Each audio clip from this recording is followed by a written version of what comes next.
Hello and welcome to the Beckoning Bookshelf. I'm your host, Jeffrey Ashcraft. Today we are talking about The Silver Trumpet by Owen Barfield. This book was first published in 1925, so it's a little old, and is the first book published by a member of the Inklings. That is the writer/book group that J.R.R. Tolkien and C.S. Lewis were also members of.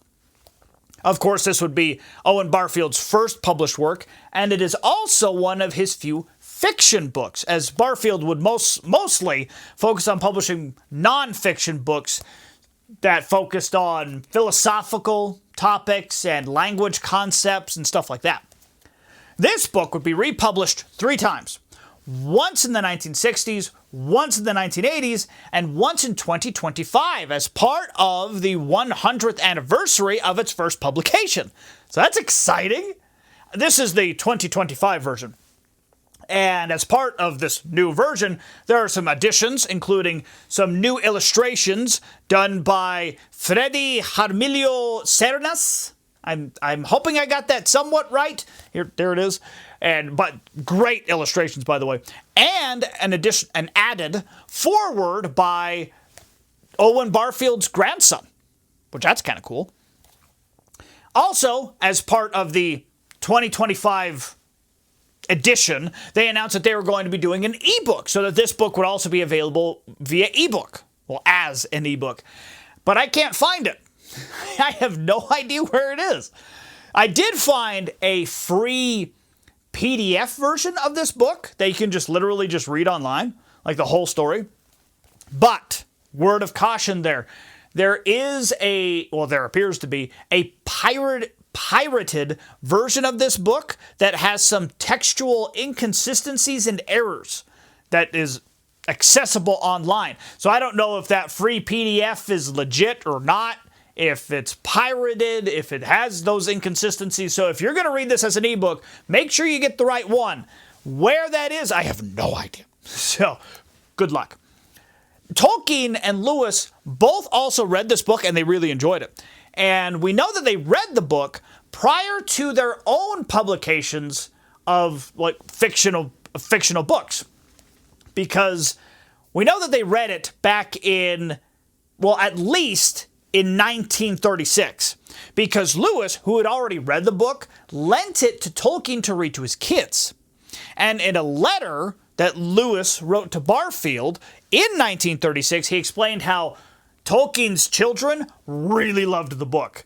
And they loved it so much that they even exclaimed that, "Are you going to give it back to Mr. Lewis? You're not going to give it back, are you?" So they really liked it. And so it's entirely possible that this book may have inspired parts of Tolkien's and Lewis's future books, their future works, particularly the ones targeted to children and youth, like The Hobbit and the Chronicles of Narnia. So, I'm really glad that this book was republished, because I remember reading about this, learning about it, back when I was in college, when I was learning more about Tolkien and Lewis and their lives and their histories. And I really wanted to read it back then, but I couldn't find a copy that I could afford. And there wasn't one in the library, so I just had to forget about it. But now I have a copy and I can read it. So that's exciting. So enough talking about the background. What is this book about? Well, I'm going to read part of the synopsis on the back, just a short paragraph of it, because I think it encapsulates the story very, very well, while not giving a lot of the story away. And it's short, so. The fable is at once whimsical, dark, and Grimmsian.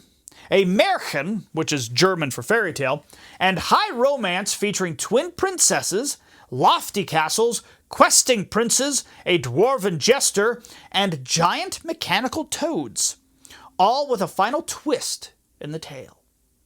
So that's what the story is about. I loved it. I thought the book was fantastic. I really enjoyed reading it. Great characters, great pacing, really well written. It was humorous at times. It was dark at times. It was hopeful and joyful, like the whole smorgasbord. And it was very unpredictable for me. I really had no idea where the story was going. And that's a positive. That's a good thing. It was unpredictable in a good way.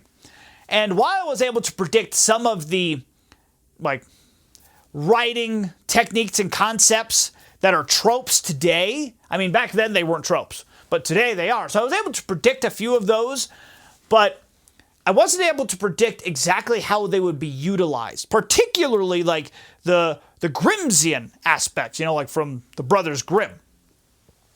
And the twist at the end, yeah, I wasn't able to predict that. I had ideas throughout the book, but I didn't have a solid prediction as to what was going to happen. So I was satisfied. That was fun. Oh, and I just got to talk about the illustrations. The illustrations are great. I love the illustrations in this version, particularly those of Mountainy Castle. It looks so cool. It looks like something that you would see in Narnia or Middle-earth. It looks awesome.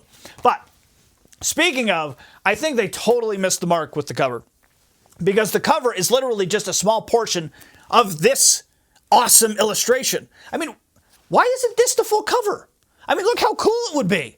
That is awesome. If I saw a book with this illustration as the cover, I would buy it on principle simply because it looks amazing. And whether or not I liked the book, I would just kind of have it out because it just looks cool. It just looks great. So, yeah, I think that they could have not... I get it. That's the Silver Trumpet. It's called the Silver Trumpet. I get the focus, but I still think that the full illustration would have been much cooler. That's just me. Hi, this is me from the next day. I know this is kind of weird, but as I was working on this episode, I realized that this was a really good cutoff point. This is a longer episode. Well, it wound up being longer, almost 20 minutes. And I know that there are podcasts out there that are 20 minutes, 30 minutes, 60 minutes long, but I really want to try to keep these as bite-sized as I can, 10, 15 minutes at most, if possible, because I know your lives are busy. You have a lot of things to do. So I figured this was a really good cutoff point, but that meant I had to film a new ending for this now part 1. You'll see part 2 on Thursday. And as one more thing to add for the Silver Trumpet that I thought of after the episode, is if I were to compare it to novels by C.S. Lewis and J.R.R. Tolkien, I'd say one of the closest novels to what the Silver Trumpet is like is, lo and behold, Farmer Giles of Ham. And it's not just because I just read it. Out of the different books, Farmer Giles of Ham is the closest type fairy tale to what the Silver Trumpet is. Where the main difference is Farmer Giles of Ham is a comedic fairy tale, primarily, while the Silver Trumpet, as it said in the synopsis, is more of a Grimmsian high romance fairy tale. But there you go. You'll hear this question again on Thursday, but have you read the Silver Trumpet? Have you even heard of the Silver Trumpet? And if you have, what do you think? If you've read it, what was your favorite part? What did you really enjoy? What did you not expect? Of course, if you provide spoilers, provide a warning too. But thank you for being here. Thank you always for being here. You are amazing. Now go find yourself a good book.